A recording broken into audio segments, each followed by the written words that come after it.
안녕하십니까. 땅콩 사주 교실입니다. 자, 이번 시간에는 실전 사주를 놓고 어떻게 분석을 하는지 각자 이 상담하시는 분들의 방법이 다 다르겠지만 지금까지 20년이 넘도록 해왔던 나의 상담 방법, 노하우 이런 것들을 여러분께 공개를 하겠습니다. 제가 풀어내는 방식이 도움이 된다면 한번 그대로 따라서 해도 되지 않겠나 싶습니다. 연령대로 풀어주는 방법이 다릅니다. 달리 합니다. 분석을 보통 한 35세 이하 35세 이하의 사람들을 분석하는 것과 그 이상의 사람들을 분석하는 것을 좀 달리 분석을 합니다. 예를 들자면 35세 정도 이하인 사람들은 대체적으로 궁금한 것들도 많지만 아직 젊기 때문에 본인의 인생이 어떤 것인지 어떻게 타고났는지 그 팔자적인 부분을 좀 알려줄 필요성이 있습니다. 그래야 뭔가 인생을 개선시켜 나갈 수가 있으니까 그런 차원에서 하다 보니 어떻게 하면 쉽게 접근할 수 있을까 라는 생각을 하면서 또 나도 생각할 수 있는 시간이 되기도 하고 그래서 제가 이제 쓰는 것들을 여기서 공개를 할 건데 보통 35세 이상 되는 분들은 물어보는 질문하는 그 내용이 거의 다 비슷비슷합니다. 직장은, 재물은, 대체적으로 그 정도밖에 안 되는 것 같아요. 나의 직장운이 좋은지, 내가 재물운이 좋은지. 그래서 35세 이상 되는 사람들은 굳이 팔자에 대해서 그렇게 자세하게 설명할 필요는 없다고 봐요. 본인들이 궁금해하는 거에 대해서만 집중적으로 분석을 해주면 된다. 이렇게 생각을 하고요. 그 이하는 조금 또 내가 하는 얘기를 잘 이해하고 들으려고 하기 때문에 교육시키는 차원으로서 분석을 하는 그런 방법을 쓰는데요. 자, 이 샘플은 96년 5월 8일 양력 여자이고요. 유시에 태어났습니다. 나이는 이제 30이 됐고요. 자, 30이 됐으니까 이 사람은 좀 종합적으로 풀어줄 필요성이 있죠. 그래서 젊은 친구들이 왔을 때는 시간이 상당히 많이 걸립니다. 거의 1시간 이상 상담을 하는 케이스가 되는데 왜냐하면 쉽게 설명을 해주려고 하다 보니까 예를 들어서 얘기하는 것도 많고 그러다 보니까 시간이 많이 걸리는데 여기서는 그런 예를 들어서 하는 그런 것들은 굳이 할 필요가 없는 것 같고요. 자, 사주에 대해서 분석을 해 나가는 데 있어서 어떻게 분석을 해 나가느냐를 놓고 보면 일단 기본적으로 항상 이 사주를 이렇게 딱 이렇게 사주 팔자를 쓰면서 벌써 대운이 어떻고 팔자가 어떻고 음양오행의 구조는 어떻고 이런 것들이 자연스럽게 쓰면서 이 머릿속에 사실 들어와야 됩니다. 그래야 분석을 빨리빨리 할 수 있기 때문에. 근데 초보자들은 그게 잘 안 돼요. 안 되다 보니 나도 생각해 볼 필요성이 있다는 얘기죠. 설명을 하면서도 그런 것들을 놓고 봤을 때 제가 하는 것이 좀 도움이 되지 않을까. 일단 이렇게 생각이 듭니다. 그래서 젊은 친구가 왔을 때 분석하는 방법으로 제가 이제 손님하고 직접 상담하는 방식으로 설명을 해드릴 겁니다. 자, 손님이 찾아왔습니다. 자, 제가 하는 내용 그대로 하면 사주에는 목화토금수라는 글자가 있는데 그 글자 중에 본인이 어떤 글자로 타고났는지 사주를 봐 보셨으면 들어본 적이 있을 겁니다. 혹시 뭐라고 얘기하던가요? 라고 하면 자기는 뭘로 타고났다고 하는 사람도 있고, 아니면 그냥 뭐 오행이 많은 걸 갖다가 그냥 자기가 태어난 걸로 이렇게 들어서 얘기하는 사람도 있고 그러더라고요. 그러면 이제 이분 같은 경우는 저는 목으로 타고났다고, 목으로 타고났다라고 얘기를 하겠죠. 자, 그러면 이 사주 팔자를 저는 이렇게 표현을 합니다. 내가 살고 있는 동네, 내가 살고 있는 동네. 자, 그래 이 동네에 나는 목이라는 집에서 살고 있다. 이렇게 설명을 하면 손님이 되게 빨리 이해하고 되게 재밌어하고 신기하기도 하고 여러 가지를 이렇게 생각을 하는데 되게 재밌어해요. 그래서 시간 가는 줄 모르고 이제 사주를 풀어내는데, 목화토 금수 중에 나는 목이라는 집에서 태어났다. 그런데 나머지 나를 빼고 화토 금수라는 글자가 내가 태어남으로 동시에 같이 태어났다. 그래서 이 동네에는 목화토 금수라는 애들이 살고 있는데, 나를 기준으로, 내가 태어났으니까 이것들이 형성됐기 때문에 나를 기준으로 나머지 글자들이 나한테 어떤 영향을 주느냐에 따라서 내 운명이 이미 결정돼 있는 것이다. 그러나 그 짜져 있는 운명이 뭔가 문제점이 있다면 그 문제를 개선하기 위해서 사실 사주를 보는 것이지, 좋으니 나쁘니만 보려고 할 것 같으면 사주 볼 이유가 없다. 이렇게 설명을 합니다. 자, 그러면서 이 사주가 동네라고 표현했기 때문에 이 동네에는 엄마, 아버지, 뭐 여자면 남편, 남자면 부인, 자식, 조상, 모든 나의 인간관계적인 부분들에 있어서 모든 것들이 이 동네 안에 다 있다. 자, 그러면 지금부터 본인의 운명이 어떤지를 한번 분석해 봅시다. 자, 우선 엄마라는 글자를 한번 찾아봅시다. 자, 나를 기준으로 엄마라는 글자는 오행으로 물입니다. 이게 의미하는 것이 공부, 자격증, 매매, 합격, 도장, 이런 것들을 의미하는 글자가 물입니다. 자, 그러면 빨리 물을 찾아봐야 돼요. 그러니까 내가 이렇게 쓰면서 나도 보는 거예요.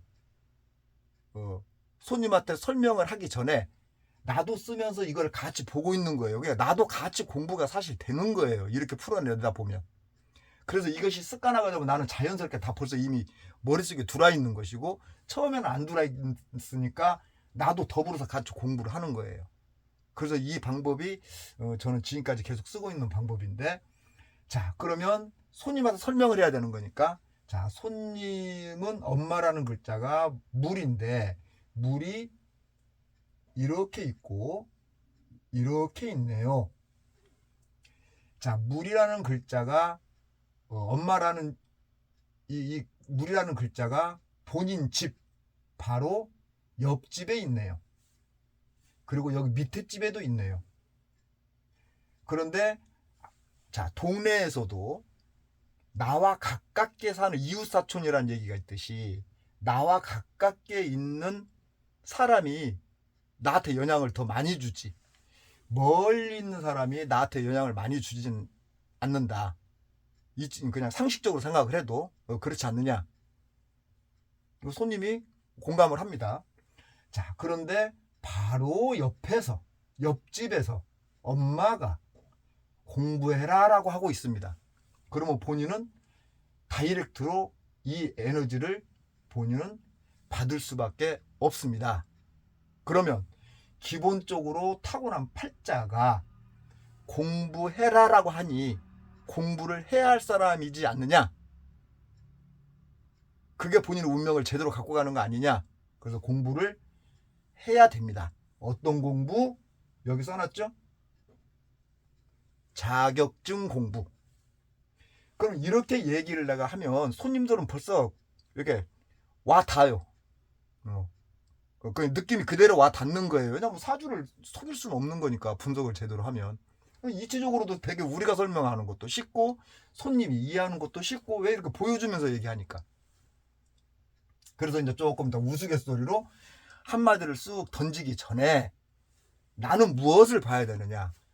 내 팔자는 공부하라고 했으니 공부할 수 있는 여건이 돼 있는지를 봐야 된다는 얘기죠. 그게 뭐냐? 대운이죠. 운이 이렇게 할 수 있도록 조성해놨느냐를 보는 거예요. 그래서 이제 그건 우리가 먼저 보는 거지. 그래서 봤더니 목방향, 물방향이에요. 그래서 사주가 신약사주죠. 이거는 미리 내가 다 봐둬야 되는 거예요.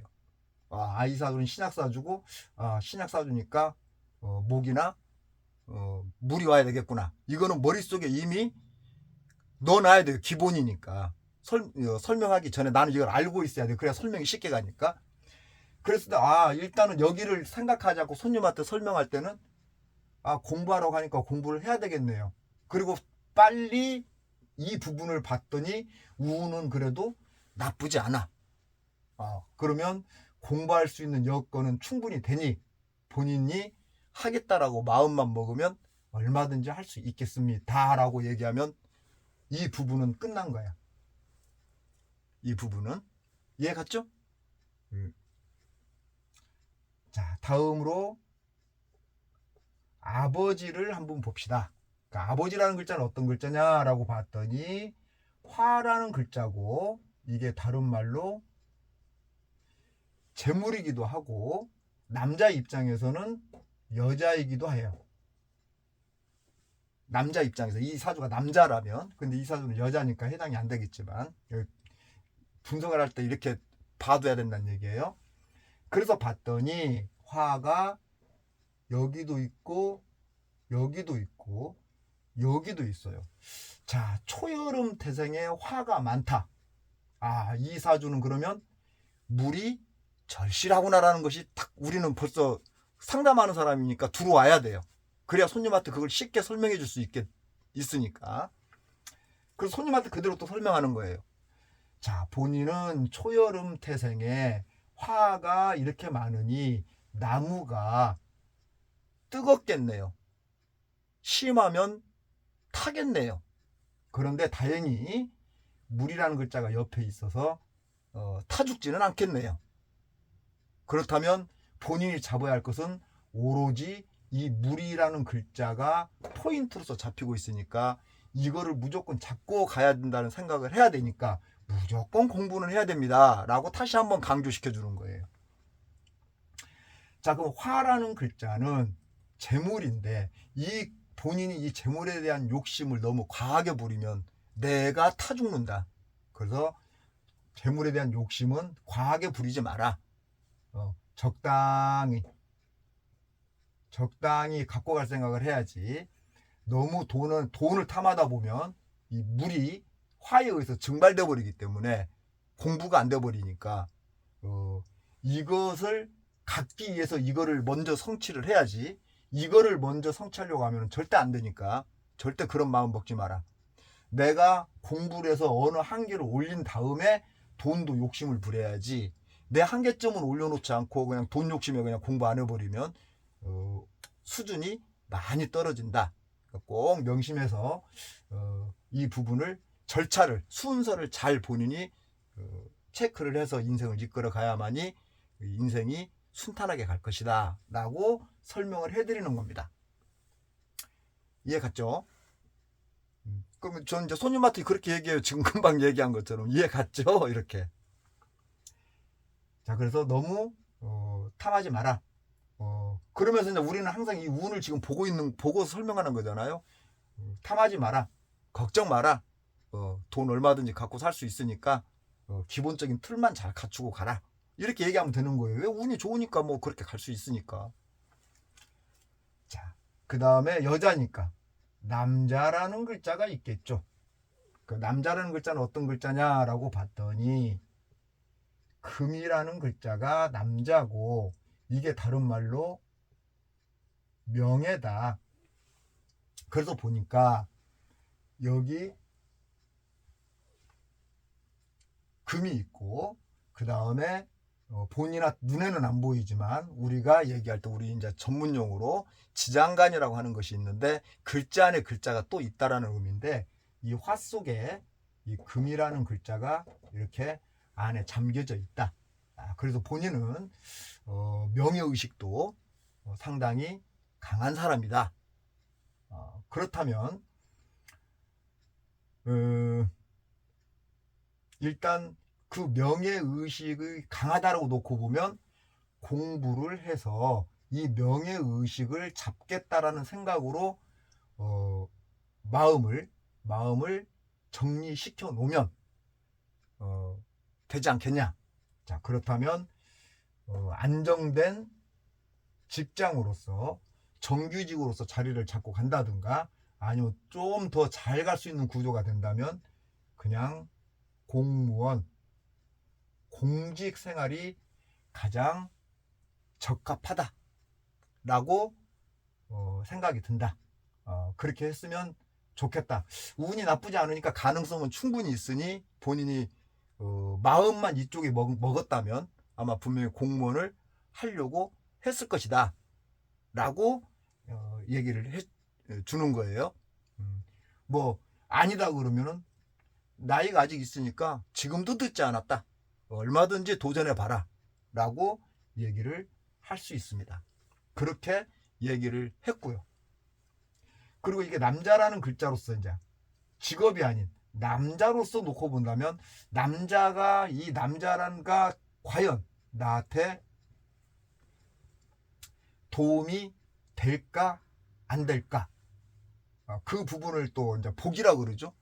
그 부분을 따져봐야 되는데 금생수 수생목 하는 것은 좋지만 다이렉트로 자기를 쳐버릴 수 있다는 것이 조금 부담스러운 그런 부분이 되고 있다. 그래서 본인이 이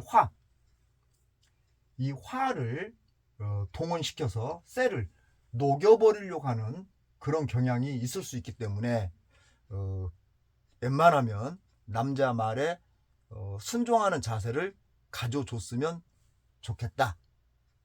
이렇게 설명을 되는 겁니다. 근데 이제 자 그러면 이제 화라는 글자가 뭐냐 지금 아직 안 했잖아요. 그래서 화라는 글자가 왜 어떤 글자냐 그러면 본인 입장에서는 자식이라는 글자고 나를 표현하는 거기 때문에 말 내지 예술성으로서 흐름을 갖고 가려고 하는 나 잘난 맛에 살려고 하는 에너지가 있는 것이다. 그래서 가장 좋은 것은 공부해서 말로서 풀어먹는 사람이 가장 좋다. 그러면 공무원이라도 교육 공무원이면 더욱더 좋겠다. 이렇게 설명이 되는 거예요. 그러면 이 금이라는 글자는 여기서 살아 있어야만이 이게 가능한 거지. 죽어버리면 가능치 않겠죠. 그래서 이거를 살리는 차원으로 간다라고 놓고 본다면 이 사가 겉으로는 화지만 사유축 금으로 가는 그런 구조이기 때문에 이 속에 그래서 금이 들었기 때문에 이 금한테 그렇게 크게 화급금한다라고 볼 수는 없어요. 그래서 나쁘지 않다.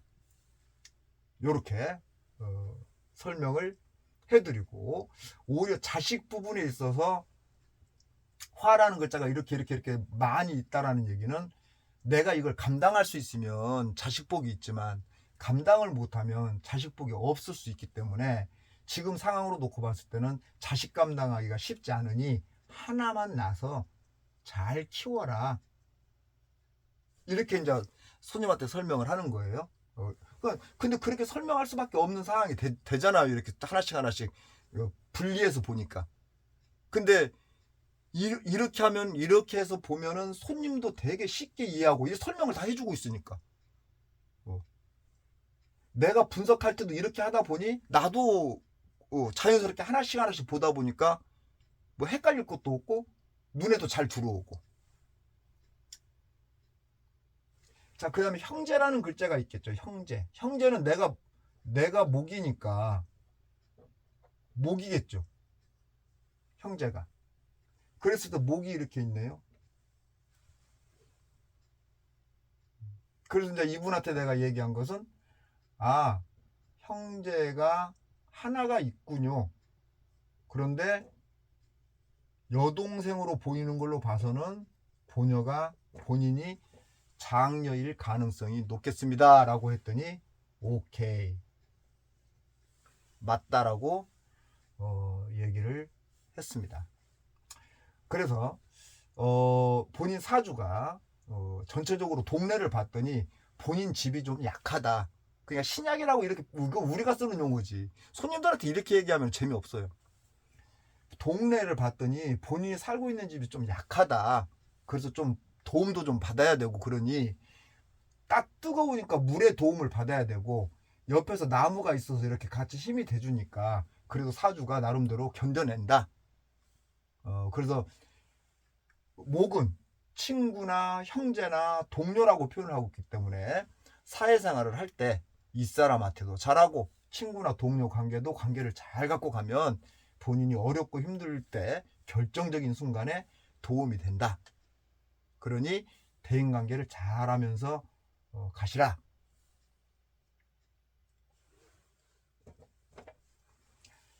자, 이렇게 설명을 하면은 이게 종합사주예요. 종합적으로 다 봐주는 거예요. 일단은. 그런데 이 손님이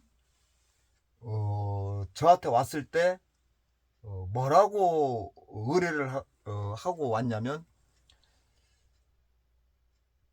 마음이 불안하고 하는 일마다 안 되는 것 같아서 답답해서 사주를 보려고 왔습니다. 라고 얘기를 했어요.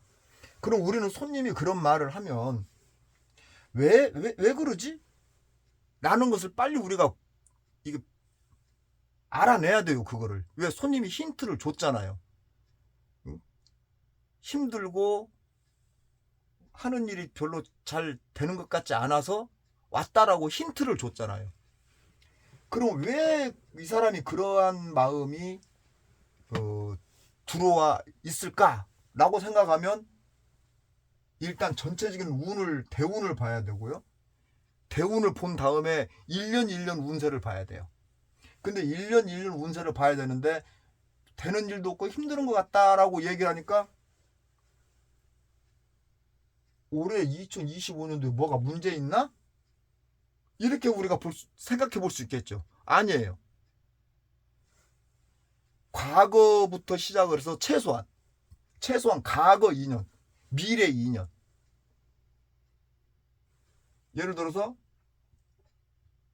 정미 2007년 요렇게 여기를 놓고 과거 2년, 미래 2년을 한번 같이 바라봐야 돼요. 이것만 덜렁 바라보면 안 돼요. 이 사람이 왜 힘들어하지? 그랬을 때 빨리 바라봐야 된다고. 그래서 이제 힘들어한다는 것은 뭔가 운의 작용이잖아요. 팔자의 작용이 아니라. 팔자 분석은 다 끝났고, 지금 팔자 분석은 이렇게 끝났어요. 그랬을 때 여기서 이제 이렇게 이제 분석을 다 하고 그런 말을 내가 듣고 했기 때문에 지금 올해 을사년을 보니 목이 있고 화가 있는데, 목은 일단 나의 힘이다. 의지처다. 근데 목생화, 나무가 이 불에 의해서 나무가 이렇게 이쪽으로 흡수되는 과정으로 가다 보니 이 목의 힘이 좀 약해진 것이다. 약하다. 그러니까 내가 사주가 약한데 나를 도와줄 수 있는 에너지가 약하다 보니 와서 도와줄 수 있는 운이 약하다 보니 내 입장에서는 답답하다는 느낌이 일단 오는 것이다. 그러나 2026년, 2027년 이렇게 흐름을 갖고 갔을 때 전반적으로 그런 느낌은 앞으로도 계속 갖고 갈 수는 있다. 그러니까 조금 마음을 긍정적으로 마인드를 좀 바꾸고, 그래 누구나 다 이렇게 사는 거야, 나만 그러는 거 아니야, 이렇게 생각을 하면서 사시는 것이 좋겠다. 그런데 지금 본인이 운 자체가 강한 편이 아니지만 그렇게 힘들고 나 뭐가 되는 일이 없다라고 생각을 하는 것은 내가 볼 때 과거의 에너지가 지금 본인 정신적 에너지를 그렇게 만들어 놓고 있었을 것이다 라고 저는 판단이 됩니다. 라고 얘기하면서 2023년을 기점으로 이때 뭔가가 일어났던 것이 2024년도로 넘어와서 계속 그게 연장선에 있으면서 자, 샥 2023년도 샥 올라왔다가 여기서 천천히 이렇게 떨어지는 과정이다. 그래서 되는 일도 없고 뭔가 인생이 꼬인 것 같고 이런 생각이 들어서 답답해서 왔다고 하는데, 실질적으로 그 답답함은 벌써 이미 과거에 일어났던 일이다 라고 얘기를 하면서 제가 바라보는 관점에서는 2023년도가 뭔가가 됐던 문제가 발생이 됐고, 2024년도가 그 여파가 2024년도까지 넘어왔고, 그리고 2025년도는 조금 약해졌고, 그러니까 지금은 좀 오히려 더 나은 쪽이라고 제가 얘기를 했습니다. 왜? 약해지니까 계속. 그러니까 절정이 올랐던 것이 지금 떨어지고 있으니까. 여기 절정이 100이었다면 2024년도는 뭐 한 80, 지금 2025년도는 한 60, 이런 식으로 떨어지니까. 그런데 떨어진다 해서 좋은 건 아니잖아요. 그러니까 자기 자신의 어떤 정신세계는 답답할 수밖에 없죠. 그래서 그 이유는 손님한테 그런 것들을 나만 알고 생각할 것이 아니라 손님들한테 충분히 설득을 시켜줘야 돼요. 그래야 손님도 이해를 하고 인정을 하고, 아 내가 그러면 이제 지금부터 괜찮겠구나 하고 뭐 긍정 마인드를 갖든지 말든지 할 거 아닙니까? 그래서 이제 제 나름대로 설명을 드렸습니다. 2023년도에 본인 사주가 동래라고 아까 표현했는데, 본인 동래가 지진 났다. 지진 나면 어떻게 해야 됩니까? 대피를 하던 이사를 가던 둘 중에 하나 해야 되는데, 2024년 3년도가 지진 나는 상황이었는데, 지진도 내가 뭔가 잘못돼서 지진이 나는 경우가 있고, 주변에서 지진이 나서 그 영향을 내가 받는 경우가 있다. 그랬을 때 본인이 뭔가 잘못해서 지진이 난 게 아니라 옆집에서 지진 나서 나가 그 영향을 받은 것이다. 그러니까 충격을 받은 것이다. 동네니까. 안 받을 수가 없잖아요. 동네라고 표현했으니까. 그러나 이것이 점차적으로 회복돼 가고 있는 과정이기 때문에 절대 나쁘지 않다.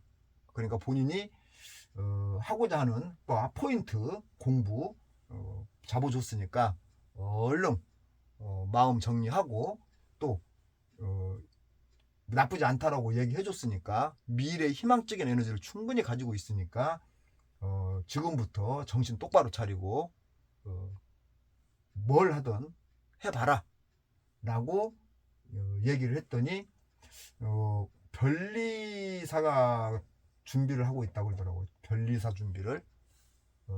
가능하겠냐고. 가능하지. 뭐 못 가능할 거 없잖아요. 식상관 있고 인성 있고 못할 거 없죠. 충분하다. 적성에도 잘 맞는다. 해봐라. 라고 카운셀링을 했습니다. 자, 그랬을 때 저는 이렇게 분석을 했습니다. 자, 여러분이 볼 때 어떻습니까? 이 정도 분석해주면 되지 않나요? 자, 여기서 이제 만약에 재물운을 물어보든 뭐를 물어보든, 자, 임묘지 목방향, 해자축 수방향, 수목방향을 이렇게 잡고 있으니까 살아가는 데는 지장 없는 거죠. 그래서 뭐 이 자체를 알았으니까 뭐 재물운 물어보면 걱정하지 마세요. 운 좋으니까 그냥 그렇게 얘기하면 되는 거예요. 자, 그래서 이제 이분이 내가 이렇게 분석을 했습니다. 그러니까 분석한 것을 이렇게 내가 손님들한테 분석을 해 드립니다. 그리고 손님이 물어보는 질문에 따라서 거기에 맞춰서 또 걸맞게 또 카운셀링이 더 들어가는데, 일단 내가 푸는 방식은 이렇게 풉니다. 여러분도 한번 내가 지금 하고 있는 방법이 손님한테도 되게 쉽게 설명하는 것이고 나한테도 큰 도움이 되겠다고 생각하면 이 방법을 쓰세요. 괜히 점쟁이처럼 맞추려고 하는 그런 카운셀링 하지 마시고. 이건 사주를 맞추는 게 아니에요. 풀어내는 거지. 잘 풀어내면 잘 맞는 거고 잘 못 풀어내면 잘 안 맞는 거예요. 근데 내가 맞힌다는 개념으로 가니까 점쟁이가 되는 것이고, 그러나 나는 점쟁이가 아니다라고 생각한다면 맞힌다라는 개념으로 접근하지 말고 이렇게 풀어나가는, 사주를 풀어나가는 식으로 접근이 되면 잘 풀어내면 잘 맞아요. 그래서 한번 이분이 저한테 얘기한 거를 읽어드릴게요. 이건 내가 푼 거고, 얼마만큼 내가 푼 거하고 이 사람이 나한테 얘기한 거하고 얼마나 퍼센트가 일치적으로 잘 맞고 있는지 안 맞고 있는지 판단하시면 돼요. 뭐 짜집게 해가지고 내가 지금 이걸 푼 게 아니니까, 보여지는 모습 그대로 풀어냈으니까. 그럼 여기서 지진 났다라 우리가 교육을 받는 사람 입장에서 본다면 뭘 받겠어요? 지진 났다, 묘유충. 근데 내가 아니잖아요. 그러니까 제 3자에서 충격 받는 거고. 그 다음에 2024년도에 진유 합금돼 버리고. 합금됐다는 얘기는 이렇게 합금이 되면요, 진유 합이 아니라 이렇게 봐야 돼요. 얘도 힘을 못 쓰고 얘도 힘을 못 쓴다고 봐야 돼요. 둘 다 섞어져 가지고 자기의 성분을 잃어버렸다고 보시면 되는 거예요. 그런데 어쨌든 자기의 성분들이 조금씩은 있기 때문에 묘유충에서 벗어난 거죠. 근데 진유 합의 됨으로 인해서 답답함을 느끼게 되는 것이고, 그 다음에 2025년도에 와가지고는 목이라는 글자가 힘을 써줘야 되는데 화로서 흘러버리고 화가 수를 죽이니까, 증발되니까 답답함을 느끼는 거죠. 뭔가를 하긴 해야 되겠는데 잘 안 된다는 생각이 자꾸 들어오는 거지. 이해 갔어요? 이것이 이제 어떻게 보면 내가 풀어내는 나만의 노하우 방식일 수도 있어요. 바라보는 시각이. 그래서 그렇게 얘기한 거예요. 그래서 한번 이분이 나한테 얘기한 거, 2023년도에 사귀고 있던 남자가 불의의 사고로 죽었고, 나는 그 충격으로 인해서 공무원이었는데 그 충격으로 인해서 직장을 그만두고 2024년, 2025년 계속 뭔가를 하려고 시도는 했는데 잘 되지 않는 것 같아서 사주 한번 보려 합니다. 그리고 최근에는 남자와 크게 싸우고 헤어졌습니다. 그리고 아버지가 큰 수술을 받았습니다. 자, 이렇게 저한테 얘기를 했어요. 얼마만큼 내가 풀이를 잘 했는지 안 했는지는 이제 여러분이 판단하세요. 여기서 하나 빼먹은 게 있네요, 제가. 아버지가 큰 수술을 받았다고 함, 이 말에 대해서 내가 여기서 지금 손님한테는 설명했는데, 지금 내가 이 분석하는 데 있어서는 지금 그걸 빼먹었어요. 이 얘기를 했어요. 엄마라는 글자와 아버지라는 글자가 이 사주에 이거 말 잘못했네. 토구나 이게 목국토. 그래서 내가 빼먹었구나. 지금 내가 여기 착각하다 보니까 아버지라는 글자가 토예요. 그 아버지라는 글자가 토인데 사주에 없다. 사주에 없다라는 것은 내 사주에 엄마는 있는데 아버지는 없다? 그럼 엄마 아버지의 관계가 본인한테 또 어떠한 영향을 준다. 자, 그랬을 때 여기서 뭐라고 얘기했냐면요. 심하면 두 분 중에 한 분이 첫 번째 사망, 두 번째 이혼, 세 번째 두 분 중에 한 분이 많이 아프다. 요렇게 설명을 했어요. 이거를 지금 아까 하다가 이거 했었어야 되는데 중간에 갑자기 화라는 글자를 쓰는 바람에 지금 나도 이걸 넘겨버린 것 같아요. 죄송합니다. 화가 아니라 토입니다. 화는 자식이죠, 자식. 빼먹었네. 화는 자식. 그래서 자식을 많이 낳을 필요는 없어요. 이 사람은. 그리고 화가 많다 보니까 나를 갖다 드러내려고 하겠죠. 막 드러내려고 하면 금이 죽어버리죠. 그래서 웬만하면 이 여자는 될 수 있으면 좋은 게 좋은 거라는 식으로 가야지 하나하나 따지고 들려고 그러면 남자가 견디기가 쉽지 않아요. 이 얘기를 빼먹었네요. 그래서 이렇게 얘기를 제가 했어요. 근데 지금 여기서 지금 아빠가 큰 수술을 받았다라고 그러니까 큰 수술을 받았다고 하니까 결국은 이 세 번째에 해당된 거죠. 이렇게 한 글자는 있는데 한 글자가 이렇게 없을 때는 여기 현상이 들어가요. 셋 중에 하나에 꼭 들어가요. 지금까지 경험한 바로는. 근데 이 사주는 여기 얘기한 것처럼 아빠가 큰 수술을 받았다는 걸로 나오고 있는 거죠. 이 사람은.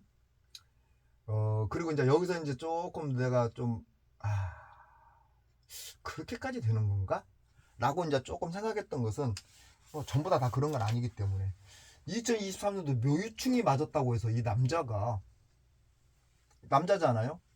금이라는 글자가 묘유충 맞았다고 해서 이 금이 여기서 아작이 나버릴 수 있나? 이게 죽어버리는 바람에 자기가 충격받을 수 있나? 과연 2023년도에 남자가 죽었겠네요 이렇게 얘기할 수 있겠나? 못하죠. 해서도 안 되고요. 점쟁이가 아니니까. 그래서 아까 내가 얘기한 것처럼 2023년도에 지진이 나서 충격이 컸겠다. 대피 아니면 이사를 해야 되겠다. 이동해야 되겠다. 이 정도까지 얘기를 할 수밖에 없어요. 그럼 결국은 이게 맞았으니까, 금이 맞았으니까 남자와의 문제점이 발생된 건 사실이죠. 그런데 죽어버렸다. 이렇게 얘기하면 안 되는 거죠. 근데 이분 같은 경우는 어쨌든 남자가 그렇게 돼서 그 충격 때문에 직장까지도 공무원 했대요. 아까 공무원 했다 그랬죠. 공무원 했는데 공무원을 그만둔 거야. 이게 명예니까. 남자도 죽어버렸는데 자기 직장도 죽어버렸잖아. 같이. 어떻게 그럴 수가 있을까? 그런데 느낌은 오죠. 이렇게. 아까 내가 설명한 것처럼 2024년도에 지진 났다. 그런데 강하게 들이밀 수는 없어요. 점쟁이가 아니니까. 절대 그러다가 아닌데요 그러면 어떡하려고. 그래서 이 사주는 이 정도로서의 어떤 강약 조절을 할 줄 알아야지. 아이고 묘유충 맞았네. 남자 아작났네. 직장 때려쳤겠네. 이렇게 얘기해버리면 안 된다는 거죠. 점쟁이가 돼서는 안 되니까. 근데 이제 이렇게 설명을 하고 났더니 이제 이분이 나한테 얘기한 게 이제 이제 지금 이렇게 얘기를 한 거예요. 아시겠죠? 그래서 저는 이런 식으로 사주를 풀어 줍니다. 근데 이제 나이가 뭐 35세 한 40, 50, 60 이렇게 먹어갖고 오시는 분들은 그냥 이렇게 전체적으로 알고자 하지 않아요. 그냥 자기 궁금한 것만 얘기해달라 그러지. 그러면 이제 거기에 대해서만 집중적으로 얘기해주면 돼요. 예를 들어서 거기에 대해서만 집중적으로 얘기한다. 자, 이 사람이 나이가 50 먹은 사람인데 재물운을 보러 왔어. 그러면 그것만 보면 돼요. 운 좋은지 안 좋은지. 운은 괜찮네. 사주를 봤더니 재물 목극토, 토가 없네. 돈 관리가 안 되네. 이렇게 이건 뭐 손님은 돈에 대한 그냥 없으니까 집착해요. 돈에 대한 집착력은 굉장히 강하고 뭐 어쨌든 끌어모으려고 하는 그 욕망이 큰데 생각한 것처럼 그렇게 관리는 안 되네요. 그럼 그게 무슨 말이냐? 내가 쥐어짜고 있는데도 불구하고 내가 갖고 있어야 된다라고 생각을 하는데 그래서 내가 막상 갖고 있게 되는데 생각대로 돈이 내 손에 쥐어져 있지 않는다. 어떻게 해서든지 돈이 흘러 빠진다. 왜? 내 팔자에 없으니까. 동네라 그랬잖아. 동네 돈이 없어. 돈 들어오면 뭐 할까? 다 빠지지. 그래서 이제 그러면 이제 이런 사람한테는 돈 관리를 잘해야 되는데 본인만의 방식대로 관리는 관리가 아니다. 그래서 좀 무리수를 띄워서라도 집을 사라. 왜냐? 노후 대책해야 되니까. 그럼 돈이 은행으로 빠져나가니까 어차피 나가는 거. 근데 결과적으로 남는 건 집이잖아요. 나이 먹은 사람들이 와서 이 사주를 가지고 이 사주가 나이 먹어서 와가지고 재물은 본다고 그러면 그렇게 설명하면 되는 거예요. 그럼 거기에 대해서만 설명을 해도 실질적으로 2, 30분은 그냥 훌쩍 가버려요. 그래서 나이대별로 상담 방식이 달라져야 된다. 나이 4, 50 먹은 사람한테 엄마는 어떻고 아버지는 어떻고 남녀 이게 씨알이 맥히겠습니까? 안 맥혀요. 전부 다 이렇게 하라는 게 아니에요. 그래서 내가 아까 기준치를 줬죠. 35세 이하 35세 이상 되는 사람들은 이렇게 종합적으로 이런 거 알고 싶어 하지도 않고 그냥 뭐가 좋은지 뭐가 나쁜지 그런 거 운이나 따지려고 하지. 그 운 따지면 운 따지는 걸로 풀이해주면 돼요. 여러분들 이해 가셨죠? 자, 그래서 오늘은 실전 샘플을 놓고 분석을 한번 해봤습니다. 다음 시간에는 이제 무기를 놓고 공부를 하고 또 그거 끝나고 나면 또 샘플 하나 놓고 또 이런 식으로 해 나가겠습니다. 다음 시간에 뵙겠습니다. 고맙습니다.